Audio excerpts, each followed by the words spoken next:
ಸಂಸ್ಕರಿತವಾದಂಥ ವೃಷಭಾವತಿ ನೀರನ್ನು ಕೆರೆಗಳನ್ನು ತುಂಬಿಸುವಂಥ ಒಂದು ಯೋಜನೆಗೆ ಸರ್ಕಾರ ಚಾಲನೆ ಕೊಟ್ಟಿದೆ. ಈಗಾಗಲೇ ನಮ್ಮ ಈ ಭಾಗದಲ್ಲಿ, ಕೋಲಾರದ ಭಾಗದಲ್ಲಿ HN ವ್ಯಾಲಿ ಮತ್ತು KC ವ್ಯಾಲಿಯ ನೀರನ್ನು ಸಂಸ್ಕರಣೆ ಮಾಡಿ ಬರಪೀಡಿತ ಪ್ರದೇಶಗಳಿಗೆ ಕೆರೆಗಳನ್ನು ತುಂಬಿಸ್ತಕ್ಕಂಥ ಕೆಲಸವನ್ನು ಕೂಡ ಮಾಡಿದ್ದಾರೆ. ನಮ್ಮ ಗ್ರಾಮ ಸಿಂಗನಾಯಕನಹಳ್ಳಿ ಗ್ರಾಮಕ್ಕೂ ಕೂಡ HN ವ್ಯಾಲಿ ನೀರು ಬಂದಿದೆ. ಪ್ರಾರಂಭದಲ್ಲಿ ಜನ ವಿರೋಧವನ್ನು ವ್ಯಕ್ತಪಡಿಸಿದ್ರು, ಕೊಚ್ಚೆ ನೀರು ಬಿಡ್ತಾರೆ ಅಂತೇಳಿ. ನನಗೂ ಕೂಡ ಆತಂಕ ಇತ್ತು. ಸೊ ಅದಾದಮೇಲೆ ಇವತ್ತು ನಮ್ಮೂರು ಕೆರೆ ತುಂಬಿದೆ. ಇದರಿಂದ ಈ ಭಾಗದ ಒಂದು 10 ಕಿಲೋಮೀಟರ್ವರೆಗೂ ಕೂಡ ಅಂತರ್ಜಲ ಜಾಸ್ತಿ ಆಗಿದ್ದು 400-500 ಅಡಿ, 1000 ಅಡಿಗೆ ಹೋಗಬೇಕಾಗಿತ್ತು, 400-500 ಅಡಿ ಮೇಲ್ಗಡೆ ನೀರು ಸಿಗ್ತಾ ಇರ್ತಕ್ಕಂಥದ್ದು. ಇವತ್ತು ಮಳೆ ಕಡಿಮೆ ಆಗ್ತಾಯಿದೆ, ಕೆರೆಗಳೆಲ್ಲ ಕೂಡ ಒಣಗೋಗ್ತಾ ಐತೆ. ಮತ್ತು ಕುಡಿಯೋ ನೀರಿಗೆ ನಾವು ಬೋರ್ವೆಲ್ ಮೇಲೆ ಡಿಪೆಂಡ್ ಆಗಿದ್ವಿ. ಸೊ ಬೋರ್ವೆಲ್ಗಳು 1000-1200 ಅಡಿ ಕೂಡ ಹೋಗ್ತಾ ಐತೆ.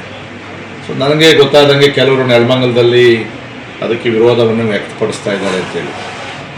ಆದರೆ ಇವತ್ತು ಆ ನೀರನ್ನು ಸಂಸ್ಕರಿಸಿ ಕೆರೆಗೆ ಬಿಡ್ತಕ್ಕಂಥದ್ದು, ನೆಲಮಂಗಲದಲ್ಲಿ ಏನು ವಿರೋಧ ಮಾಡ್ತಾರೋ ನಾನೇನು ಅದರ ಬಗ್ಗೆ ಆಕ್ಷೇಪಣೆ ಮಾಡಲ್ಲ. ಅದು ಪೊಲಿಟಿಕಲಿ ಮಾಡ್ತಾರೋ ಎಲ್ಲ ಜನಗಳಿಗೆ ಯಾವ ಥರ ಇದು ಇಲ್ಲ. ಆದರೆ ನಾನು ದಾಸನಪುರ ಹೋಬಳಿಯಲ್ಲಿ ಮೊನ್ನೆ ಜಲಸಂಪನ್ಮೂಲ ಸಚಿವರು ನಮ್ಮ ಇವರು ಬೋಸರಾಜರು ಕೂಡ ಅದನ್ನು ಒತ್ತಾಯ ಮಾಡಿದ್ವಿ. ಕೇವಲ ನೀವು 2-3 ಕೆರೆ ಕೊಡ್ತೀನಿ ಅಂತ ಹೇಳಿದರೆ ನನಗೆ ಇನ್ನೂ ಹೆಚ್ಚಿನ ಕೆರೆಗಳಿಗೆ ನೀರು ತುಂಬಿಸೋವಂಥ ಕೆಲಸವನ್ನು ಮಾಡಬೇಕು ಅಂತೇಳಿ. ಯಾಕಂದರೆ ಇವತ್ತು ನಮ್ಮಲ್ಲೇ ಟ್ರೀಟ್ಮೆಂಟ್ ಪ್ಲ್ಯಾಂಟು ಅದು ಆಗ್ತಾ ಇರ್ತಕ್ಕಂಥದ್ದು, ಕಾಚೋಳ್ಳಿ ಹತ್ರ ಆಗ್ತಾಯಿದೆ ಅದು. ಸೊ ಅಲ್ಲಿನ ಅಧಿಕಾರಿಗಳ ಜೊತೆಯಲ್ಲೂ ಕೂಡ ನಾನು ಚರ್ಚೆಯನ್ನು ಮಾಡಿದೆ. ಇವಾಗ ಸ್ವಲ್ಪ ಅತ್ಯಾಧುನಿಕವಾದಂಥ ಯಂತ್ರಗಳ ಮುಖಾಂತರ ನೀರನ್ನು ಟ್ರೀಟ್ ಮಾಡ್ತಾರೆ. ಆದರೆ ನೇರವಾಗಿ ನಾವು ವೃಷಭಾವತಿಯನ್ನು ನೋಡಿದ್ರೆ ಹತ್ರನೂ ಹೋಗೋಕ್ಕಾಗೋದಿಲ್ಲ, ಸಹಜವಾಗಿ ಆತಂಕ ಶುರುವಾಗ್ತದೆ. ಆದರೆ ನೀರನ್ನು ಶುದ್ಧೀಕರಿಸಿ ಸೆಕೆಂಡ್ರಿ ಟ್ರೀಟ್ಮೆಂಟನ್ನು ಮಾಡಿ ಅದನ್ನು ಪೈಪ್ ಮುಖಾಂತರ ಕೆರೆಗಳಿಗೆ ಗಳಿಸ್ತಕ್ಕಂಥ ಯೋಜನೆ, ಅದನ್ನು ನಾನು ಸ್ವಾಗತವನ್ನು ಮಾಡ್ತಾಯಿದ್ದೀನಿ ನನ್ನ ಕ್ಷೇತ್ರಕ್ಕೆ. ಒಂದು ವೇಳೆ ಅದು ಟ್ರೀಟ್ಮೆಂಟ್ ಸರಿಯಾಗಿ ಆಗಲಿಲ್ಲ ಅಂತಂದರೆ ನಮ್ಗೆ ಹೋರಾಟ ಮಾಡೋದಕ್ಕಿದೆ. ಮತ್ತು ನೀರನ್ನು ತಕ್ಷಣ ನಾವು ನಿಲ್ಲಿಸ್ಬೋದು. ಯಾಕಂದರೆ ಒಂದು ಸರಿ ನಮ್ಮಲ್ಲಿ ಕೂಡ HN ವ್ಯಾಲಿಯಲ್ಲಿ ಟ್ರೀಟ್ಮೆಂಟ್ ವಾಟರ್ ಪ್ಲ್ಯಾಂಟ್ಗಳು ಕೆಟ್ಟೋಗಿ ಒಂದು ಸರಿ ನೀರು ಸ್ವಲ್ಪ ಕೆಟ್ಟದಾಗೆ ಬಂದಿತ್ತು. ಅದನ್ನು ತಕ್ಷಣ ಸರಿ ಮಾಡೋಂಥ ಕೆಲಸ ಮಾಡಿದ್ದಾರೆ. ಸೊ ಯಾರೂ ಆತಂಕ ಪಡೋವಂಥ ಅವಶ್ಯಕತೆ ಇಲ್ಲ ನನಗೆ ಗೊತ್ತಿರೋ ಪ್ರಕಾರ. ಬಟ್ ನನ್ನ ಕ್ಷೇತ್ರದಲ್ಲಿ ಈಗಾಗಲೇ ನಾವು ಗೋಪಾಲ್ಪುರ, ಉಸ್ಕೂರು ಈ ಕೆರೆಗಳಿಗೆ ಸಂಪರ್ಕವನ್ನು ಈಗಾಗಲೇ ನಮ್ಮ ಕ್ಷೇತ್ರದಲ್ಲಿ ಪ್ರಾರಂಭ ಮಾಡಿದ್ದೀವಿ. ಇನ್ನೂ ಒಂದಷ್ಟು ಕೆರೆಗಳಿಗೆ ನೀರನ್ನು ಕೊಡಬೇಕು ಅಂತಕ್ಕಂಥ ಕೂಡ ಒತ್ತಾಯವನ್ನು ಕೂಡ ನಾವು ಮಾಡ್ತಾಯಿದ್ದೀವಿ. ನಾನು ಕಂಡಾಗೆ ನನ್ನ ಕ್ಷೇತ್ರದಲ್ಲಿ ಈಗಾಗಲೇ ಸಂಸ್ಕರಿತ ನೀರುಗಳು ಬರ್ತಾಯಿದೆ. ಮತ್ತು ಇವತ್ತು ಯಲಹಂಕದ ಟ್ರೀಟ್ಮೆಂಟ್ ಪ್ಲ್ಯಾಂಟ್ ಏನಿದೆ ಅಲ್ಲೂ ಕೂಡ ಸಂಸ್ಕರಣೆ ಮಾಡಿ ಏರ್ಪೋರ್ಟಿಗೆ ನೀರು ಕೊಡ್ತಾಯಿದ್ವಿ, ಟ್ರೀಟ್ ಮಾಡಿ ನಮ್ಮ BWSSBನೇ ಕೊಡ್ತಾ ಇರ್ತಕ್ಕಂಥದ್ದು.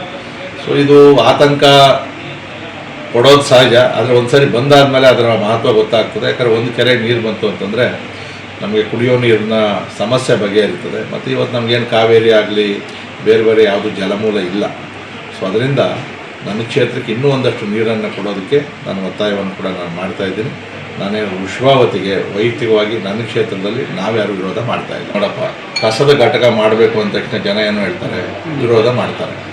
ಯಾಕೆ ಮಾಡ್ತಾರೆ ಅಂತಂದರೆ ಬೆಂಗಳೂರಲ್ಲಿ ಕೆಲವು ಕಡೆ ಆ ಥರ ಆಗಿದೆ, ಸಂಸ್ಕರಣೆ ಮಾಡಲ್ಲ. ಮತ್ತು ಎಲ್ಲ ಕಡೆ ಆ ಥರ ಇದೆಯಾ, ಕೆಲವು ಕಡೆ ಚೆನ್ನಾಗಿ ನಡೀತಾ ಇದೆ.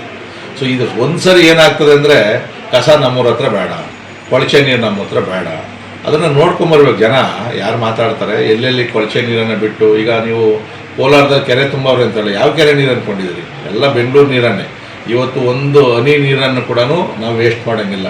ಸಿಂಗಪೂರಲ್ಲಿ ರೀಸೈಕ್ಲಿಂಗ್ ವಾಟರ್ ಮಾಡಿ ಕುಡಿಯೋಕ್ಕೆ ವಾಪಸ್ ಕೊಡ್ತಾರೆ.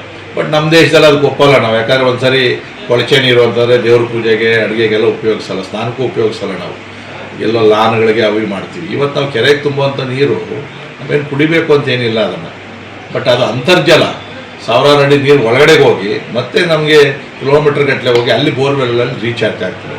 ನೀನು ಮಳೆ ನೀರನ್ನು ಸಂಗ್ರಹ ಮಾಡಿ ಒಳಗಡೆ ಕಳಿಸ್ಲಿಲ್ಲ ಅಂತಂದರೆ ಖಂಡಿತ ಕೂಡ ಮುಂದಿನ ದಿನಗಳಲ್ಲಿ ನೀರಿಗೆ ದೊಡ್ಡ ಸಮಸ್ಯೆ ಆಗ್ತದೆ. ಈಗ ಮಳೆ ನೀರು ಬಂದವಾಗ ಯಾವ ಕೆರೆಗಳು ತುಂಬ್ತಾ ಇಲ್ಲ, ರಾಜಗಾಲುವೆ ಇಲ್ಲ, ಹೂಳೆತ್ತಕ್ಕೆ ದುಡ್ಡು ಕೊಡ್ತಾ ಇಲ್ಲ. ಮತ್ತು ಈ ಥರ ಸಂಸ್ಕರಿತ ನೀರನ್ನು ನಾವು ಉಪಯೋಗಿಸ್ಕೊಂಡಾಗ ಖಂಡಿತವಾಗಿ ಕೂಡ ಒಳ್ಳೆಯದಾಗ್ತದೆ ಅಂತಕ್ಕಂಥದ್ದು ನನ್ನ ವೈಯಕ್ತಿಕ ಅಭಿಪ್ರಾಯ.